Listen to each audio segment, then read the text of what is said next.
Now, more new details on the coronavirus pandemic. Hospital bed space is a big concern ahead of the holiday weekend. Doctors at the University of Kansas Health System say local hospitals are filling up with patients who need attention for normal medical problems, and a rise in new COVID patients is compounding the issue.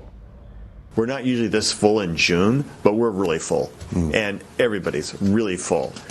So if we have a surge, trouble will come a lot sooner this time than it did the last time. At the University of Kansas Health System, there are 12 patients with the active virus. 5 of them are in the ICU. 4 patients are on ventilators. More people are returning to hospitals, as we said, for normal procedures, and that's leading to a growing need for more nurses. KMBC 9's Emily Hallwick shows us what some local hospitals are doing to avoid a shortage. The coronavirus pushed hospitals and healthcare workers to their limit. I think all hospitals, including our own, were really stretched and strapped with the volume of COVID patients that came in. Now, looking past the pandemic, some hospitals are revamping their staff after COVID created what Chief Nursing Officer Teresa Collins calls a perfect storm. Nurses, and particularly, have left the field either for early retirement. Some left because they didn't want to deal with the job risks that were associated with COVID, and others have left to pursue other opportunities, maybe outside of the acute care hospital. St. Joseph Medical Center in Kansas City is one of 4 local healthcare facilities owned by Prime Healthcare.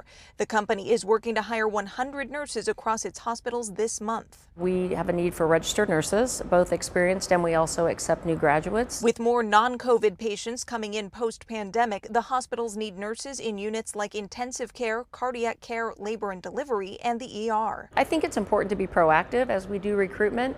Additionally, we have to retain our current staff, and so we don't want our nurses to have to work short. They're offering signing bonuses of $10,000 to $12,000 as they compete with other hospitals to attract talent. We want to stay competitive in the market, both with sign-ons as well as our salaries. Emily Hallwick, KMBC 9 News.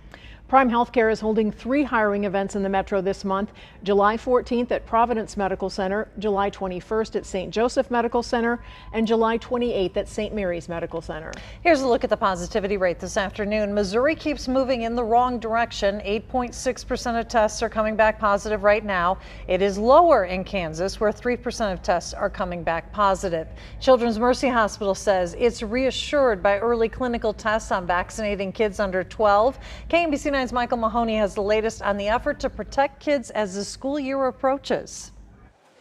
The KCK School District is having 3 vaccination events this week, vaccinating more people in general, but with an emphasis on groups who might be reluctant to get a shot. We know that our schools are the heart of our community, so as much as we can do to partner to provide a safe space for families to come and get the vaccine, we'll do all that we can. Individual school districts will decide how to handle the reopening of school next month and how to handle children who are not vaccinated.